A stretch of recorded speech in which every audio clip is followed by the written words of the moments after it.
Selamat siang Bapak, saya atas nama Kristiana BT, NIM 20030300091, kelas C semester 2, jurusan Sosiologi.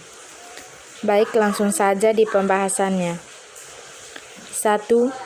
Apakah itu komunikasi pemerintah atau komunikasi orang? Premis yang tidak dapat disangkal bahwa semua manusia memiliki hak untuk mencari, untuk mengembangkan sepenuhnya, batas dalam dan luar dari kemampuan mereka. Karena kemiskinan yang mengakar, lingkungan yang merugikan, kesempatan langka dan terkait lainnya alasan, termasuk menjadi seorang wanita. Beberapa kurang diperlengkapi dari yang lain untuk melakukannya. Mereka sebagian besar adalah penduduk pedesaan yang berjumlah sekitar 3/4 dari populasi dari negara manapun yang dikenal sebagai berkembang. Jika pembangunan dianggap demikian, kebijakan paling sehat yang dapat dibuat oleh pemerintahan adalah mereka yang memungkinkan warganya untuk belajar secara kreatif dari pengalaman mereka dan pengalaman mereka yang lain. Pada saat yang sama, kebijakan tersebut memperhatikan kebutuhan primer. 2. Sebuah rekening pribadi sejarah dari Devscom dimulai pada tahun 1964. Berdasarkan pengamatan dan pengalaman tangan pertama ini, serta pemikiran yang dimilikinya berkembang karena mereka dipercaya komunikasi baik interpersonal, alternatif, atau massa memiliki perang paling penting dalam membawa perubahan sosial, bahwa apa yang tidak begitu jelas adalah menentukan komunitas yang paling cocok. Apakah imperialisme media dan budaya telah dilenyapkan oleh globalisasi? Saat manusia bergegas lebih dulu ke teori, perlengkapan, atau teknologi terbaru, mereka lupa bahwa banyak yang bisa dipelajari dari apa yang datang sebelumnya. Seseorang tidak pantas mendapatkannya untuk diberi label laudit hanya untuk menunjukkan bahwa teknologi tinggi memiliki kelemahan. Bahwa dalam perkembangan dan kehidupan sehari-hari, kecil, sederhana, dan lambat bisa terjadi bermanfaat. Bahwa ada harga yang harus dibayar untuk modernitas, dan tidak ada satupun yang universal atau tidak seharusnya ada. Bahkan jika dikaitkan dengan teknologi tinggi, itu akan berubah kehidupan masyarakat menjadi lebih baik. Yang masih meresahkan bagi saya adalah memburuknya rasa otonomi yang dialami oleh para praktisi Devscom dan peneliti harus menghadapi dan mungkin terus menghadapi.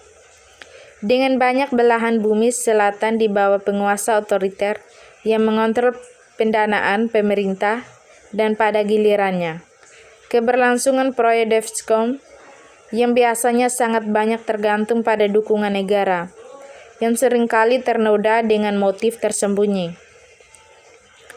Meringkas dari pengalaman dan perspektif ini, Devscom mewakili penyebaran informasi dalam berbagai bentuk dan gaya, melalui saluran pribadi, alternatif, atau massa, untuk mewujudkan kesadaran masalah sosial dengan tujuan mengubah sikap praktik dan untuk kemajuan individu dan komunitas. 3. Komunikasi untuk pembangunan, melihat ke belakang atau melihat ke depan. Bab ini akan menjadi jawaban atas pertanyaan yang mendorong buku ini. Memikirkan kembali kekuatan pembangunan atau melalui komunikasi. Itu didasarkan pada kelanjutan keyakinan bahwa ada peran penting komunikasi dalam mengejar masa depan yang lebih baik untuk semua orang. Bab ini menjadi campuran narasi pribadi dan lebih objektif tentang komunikasi dan pengembangan.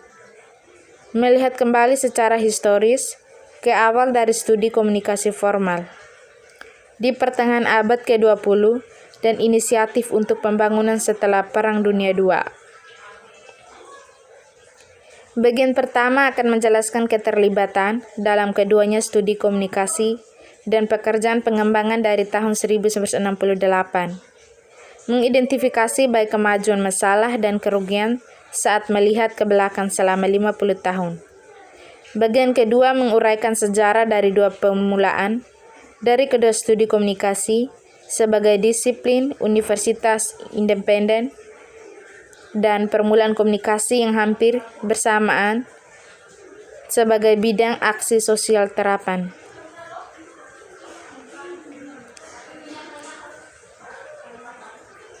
4. Perencanaan komunikasi diingat.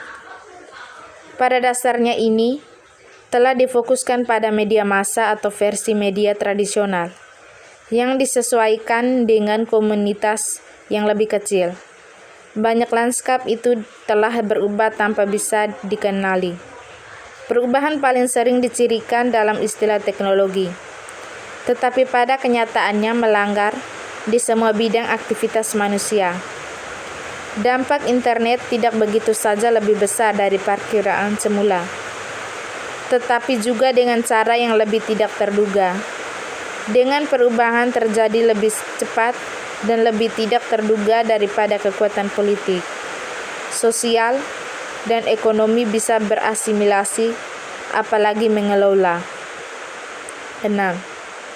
A personal encounter some references tentang komunikasi untuk pembangunan dan perubahan sosial.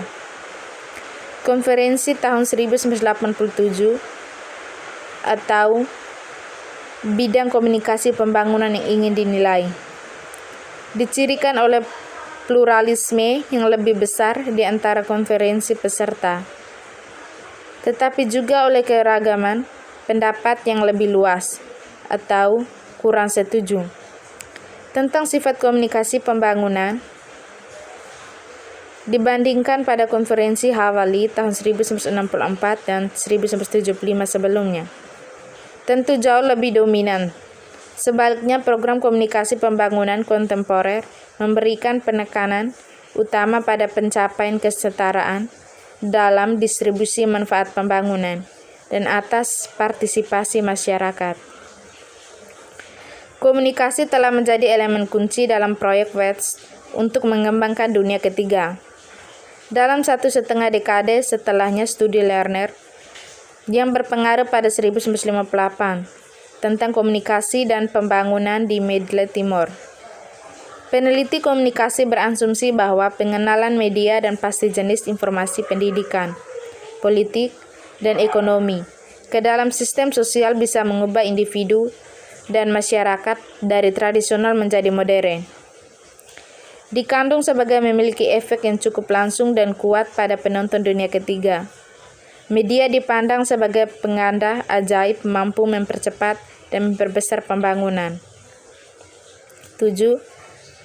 Memahami janji komunikasi untuk perubahan sosial. Tantangan dalam transformasi India menuju sosial depan yang berkelanjutan.